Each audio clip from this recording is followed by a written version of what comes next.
आज वो सहन नहीं कर पाए और उस प्रजा के तृष्णान से लज्जित होकर के राजा ने अपना घर छोड़ दिया। जंगल में जाकर के भगवान का भजन करते हुए अपने आप को समाप्त किया। इस प्रकार से राजा के जो रानियों से 3 पुत्र पैदा हुए थे, उनका नाम उन्हें से सूर्यवंश चला और जो स्वयं उसके गर्भ से जो बालक पैदा हुआ था उससे चंद्रवंश चला।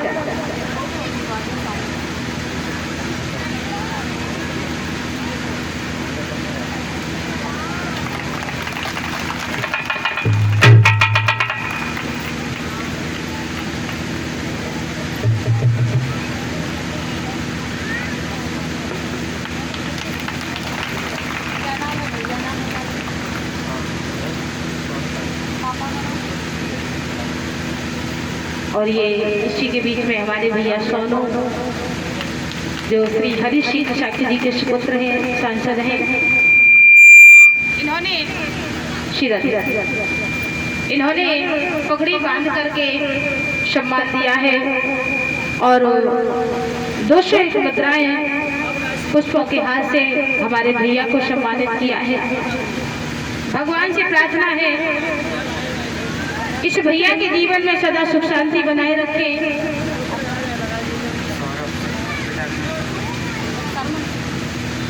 और ये इसी के बीच में हमारे भैया सौरभ जो श्री सरमन सिंह जी के सुपुत्र हैं, 51 मुद्राओं से सम्मानित किया है। भगवान से प्रार्थना है इन मेरे सभी भाइयों के सदा परमात्मा सुख शांति बनाए रखे, माता लक्ष्मी भंडारे भरती रहे। और ये 1 से 1 मुद्राएं हमारे भैया सोनू, इनकी बुआ जी है, बुआ जी ने 1 से 1 मुद्राओं से सम्मानित किया है। भगवान से प्रार्थना है जीवन में सुख शांति बनाए रखे, माता लक्ष्मी भंडारी भरती रहे, प्रभु मनोकामनाओं की पूर्ति करते रहे, यही प्रभु से प्रार्थना है। बोली वृंदावन बिहारी लाल की।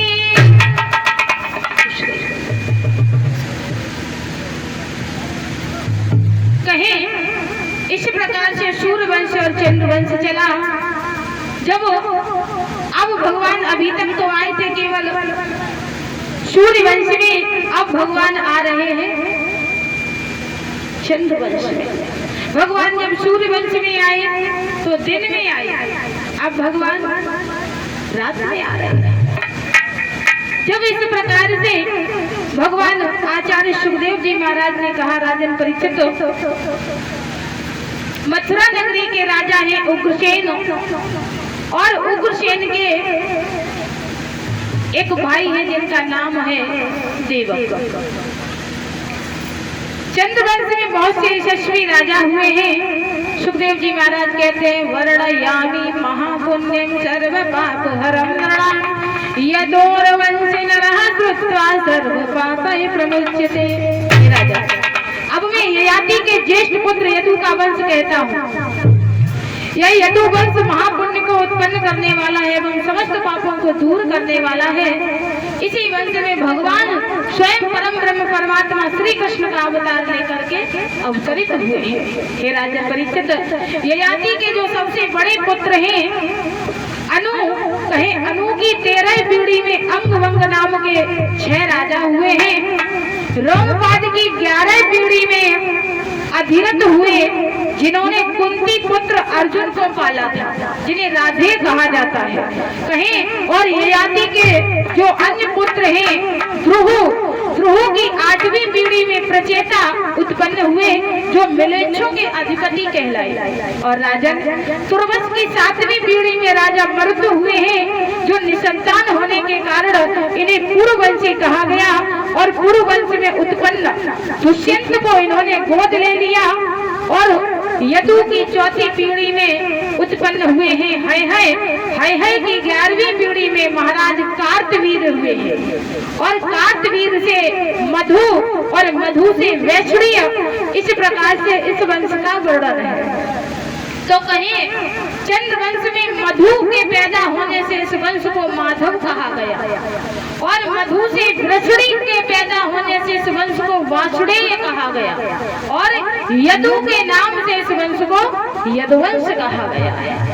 इस प्रकार से भगवान के वंश के नाम पड़े हैं और बताने लगे हैं कि महाराज इस प्रकार से सुखदेव जी महाराज ने कहा, तस्या विदर्भो अजरण्य पुत्रो नामना कुशकृतो तीर्थत्याम रोमपादम च विदर्भ कुलनंदनः। हे राजा, विदर्भ के भोज्या नाम की भार्या से कुश, कृत और रोमपाद ये 3 पुत्र हुए हैं।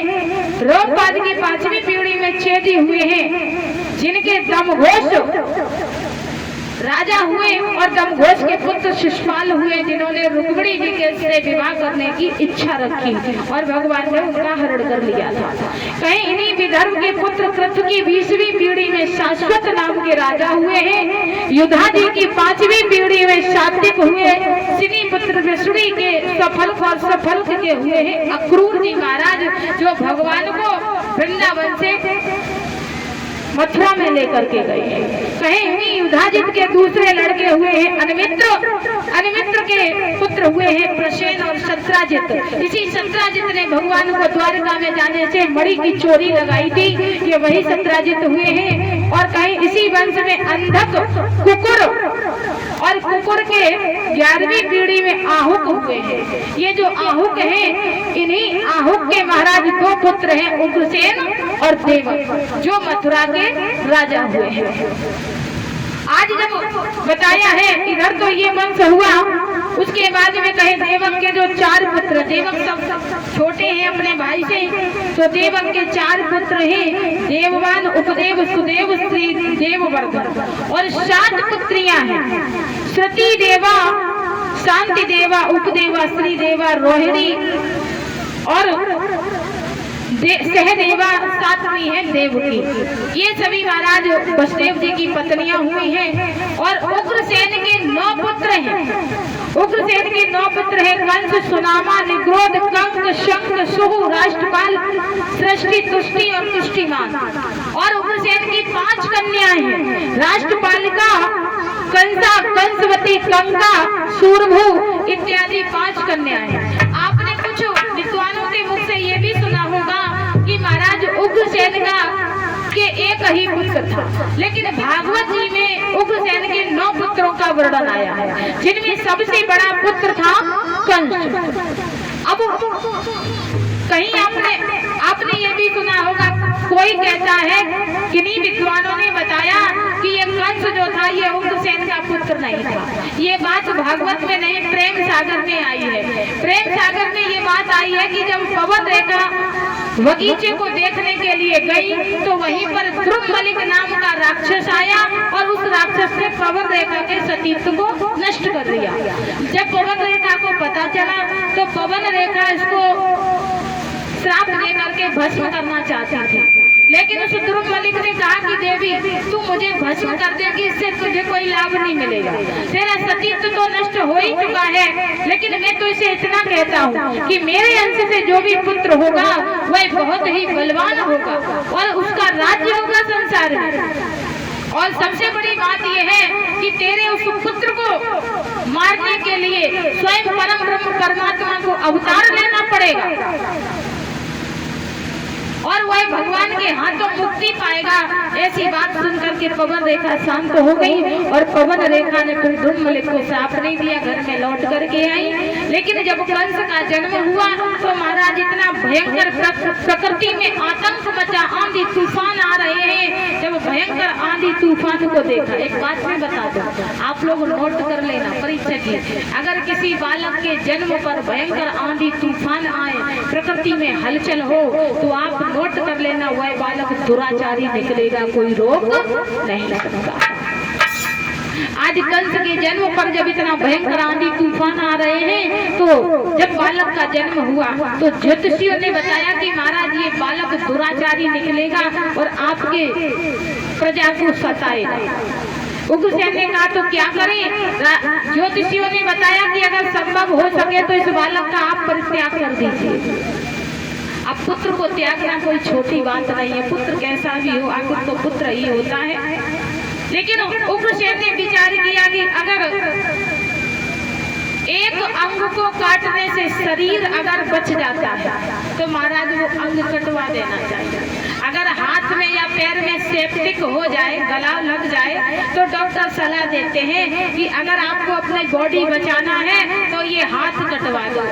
और हमारा आप तब हंसी हंसी खुश होकर के वो हाथ कटवा देते हैं, जिससे पूरा शरीर सेफ रहता है।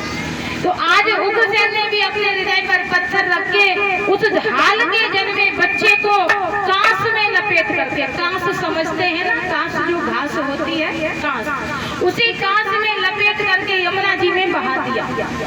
जब यमुना जी में बहाया तो वह बालक बहता हुआ बटेश्वर में पहुंचा प्रातः काल। उधर से महाराज सूरसेन जो वसुदेव जी के पिता हैं, वह स्नान करने के लिए यमुना में आए। और यमुना में जब नन्हे से शिशु को कांस में लिपटा हुआ सूरसेन ने देखा तो उस बालक को निकाल दिया। लेकिन जब कांस में लिपटा हुआ देखा तो नाम रख दिया कंस। जब कंस 16 वर्ष का हो जाता है तो उग्रसेन के मित्र हैं सूरसेन। सूरसेन जी से मिलने के लिए आज उग्रसेन जी पधारे तो सभी भाइयों ने इनका स्वागत सम्मान किया, वसुदेव, सहदेव इत्यादि भाइयों ने। लेकिन कंस ने दूर से प्रणाम भी नहीं किया। तो उग्रसेन ने पूछा कि राजन, ये तुम्हारा मित्र कैसा पुत्र है? सब पुत्र तो इतने आचरणवान हैं, लेकिन ये जो तुम्हारा पुत्र है इसने ना तो प्रणाम किया ना नमस्कार किया। ये बात समझ में नहीं आई, मुझे कुछ शंका हो रही है। तो आज सूरसेन ने बताया कि राजन, हे मित्र, ये मेरा पुत्र नहीं है। वैसे तो मेरा ही है, जब मैंने पाला है, लेकिन ये मुझे आज के 16 साल पहले यमुना जी में बहता हुआ कांस में लिपटा हुआ मिला था। जैसे ही कहा कि 16 वर्ष पहले कांस में लिपटा हुआ मुझे मिला था, उग्रसेन को समझने देर नहीं लगी कि ये और कोई नहीं, ये तो मेरा ही बालक है। उग्रसेन ने अपना सर झुका करके सूरसेन से कहा कि हे मित्र, इतने दिन तक आपने मेरा बोझ ढोया है। अरे मैं सोचता था ये बालक मर गया होगा, जब ये जीवित ही है तो आप मेरा बोझ आप मत ढोइए, मुझे ही दे दीजिए। और उसी समय सूरसेन से उग्रसेन अपने पुत्र कंस को लेकर के वापस आए। कंस ने मना कर दिया, पर सूरसेन ने समझाया कि देखो तुम बड़े पुत्र हो, और पहले ये परंपरा होती थी कि जो बड़ा भाई होता था उसी को राजा बनाया जाता था। तो कंस राज्य के लोभ में आज सूरसेन के यहाँ से अपने घर मथुरा में आया, और 16 वर्ष का तो था ही। जब 4-6 वर्ष और बीती, फिर इसने अपने पिता से कहा कि अब आप हमें राज्य दे दीजिए, अब आप हमें राजा बनाइए। लेकिन इसका आतंक कितना था, बच्चों को मारता था, प्रजा को सताता था। उग्रसेन ने कहा कि तू अभी राजा बनने के योग्य नहीं है, इसलिए मैं तुझे राजा नहीं बना सकता। तो एक कंस ने क्या किया, फिर अपनी चाल चलना प्रारंभ किया। जो उग्रसेन के सेवक थे, संतरी मंत्री सेनापति इत्यादि, उनको जो तनख्वाह मिलती थी उससे दुगनी तनख्वाह कंस चुपचाप उनको दिया करता था। अब ये बताइए कि जो आदमी पैसा किसी पर लुटाने लगे तो फिर वो किसकी बात मानेंगे? किसकी मानेंगे? जो आदमी पैसा देगा उसी की बात मानेंगे। बाप बड़ो ना भैया, सबसे बड़ो रुपया। आज सभी सेनापति कंस के कहने में आ गए। तो भैया आज कंस ने जबरदस्ती, और ये इसी के बीच में हमारे भैया विपिन 51 मुद्रा से हमारी बहन को सम्मानित किया है। भगवान से प्रार्थना है इस भैया के जीवन में सदा सुख शांति बनी रहे, माता लक्ष्मी भंडारे भरती रहे, यही प्रभु से प्रार्थना है। आज कंस ने सबको, पैसे में वो ताकत होती है कि आदमी को किधर से किधर भी झुकाया जा सकता है। कंस ने सभी मंत्री संतरियों को खरीद लिया और कहा कि आज मैं राजा बनने वाला हूँ, आज मैं अपने पिता से मुकुट मांगूंगा। अगर वो राजी से हमें राजा बनाते हैं तो ठीक है, और अगर नहीं बनाएंगे तो जबरदस्ती आज मैं राजा बन जाऊंगा। कंस ने पिताजी से अपनी सभा में जाकर के कहा कि पिताजी आज हमें हमें आप राजा बना दीजिए, ये मुकुट हमें दे दीजिए। उग्रसेन ने कहा कि नहीं, तू अभी राजा बनने के योग्य नहीं है, अभी तुझे मैं राजा नहीं बना सकता। कंस ने कहा कि पिताजी राजा तो आपको आज ही बनाना पड़ेगा और अभी बनाना पड़ेगा, इससे राजी राजी मुकुट दे दो तो ज्यादा अच्छा रहेगा। उग्रसेन ने कहा कि अगर नहीं दूंगा तो क्या करेगा? कंस ने कहा अभी बताते हैं, और कंस आगे बढ़ा और पिता के सीने पर तलवार रख करके मुकुट को उतार करके अपने मस्तक पर रख दिया। उग्रसेन चिल्लाए, अरे मंत्री पकड़ो, सेनापति पकड़ो, लेकिन कोई अपनी जगह से नहीं हिला। सब सब हंसने लगे हैं। ध्यान रखना, जितने ये उग्रसेन बैठे हैं इस सभा में, वो ये कथा किसी उन उग्रसेन की नहीं है, ये कथा आपकी है। जितने उग्रसेन बैठे उनसे मेरा कहना है कि जब बेटा बराबर का हो जाए, वैसे कहावत कही जाती है कि जब बेटे का पैर और बाप का पैर बराबर का हो जाए, एक नाप की जब चप्पल बनने लग जाए, तो बेटा से बेटा का भाव मत निभाओ, मित्र का भाव निभाओ।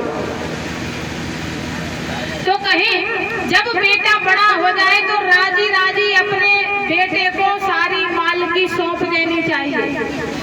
अगर नहीं सौंपोगे तो जैसे कंस ने अपने पिता से जबरदस्ती मालकी राज छीन लिया और उग्रसेन को जेल में डाल दिया बंदी बना करके, ऐसे ही आपका बेटा आपको बंदी बना के जेल में डाल देगा। अब आप लोग सोच रहे होंगे कि उग्रसेन ने जेल बनवाई थी इसलिए उग्रसेन को जेल में डाला। हमने तो जेल बनवाई नहीं है, तो हमें कहां से डाला जाएगा? तो देखो, हम बता दें कि कैदी के क्या लक्षण है। जो कैदी होते हैं उनके खाने पीने की परवाह नहीं की जाती है, जो बनता है जेल में वही खाना पड़ता है। उनके कपड़ों की कोई परवाह नहीं की जाती, धारीदार सफेद कपड़े मिलते हैं वही पहनते। उनके आने जाने की कोई, उनकी कहने का तात्पर्य है तो कैदियों की इच्छा से कोई मतलब नहीं रखा जाता है। तो आप भी भले ही आपने जेल नहीं बनवाई है, दरवाजे पर बैठे रहोगे और पुत्र तुम्हारी बात नहीं सुनेंगे, खाने पीने से मतलब नहीं रखेंगे, यही जेल है, दूसरी कोई जेल नहीं है। और माताएं बहनें भी जरा गौर करें, हमारी क्या हो गया?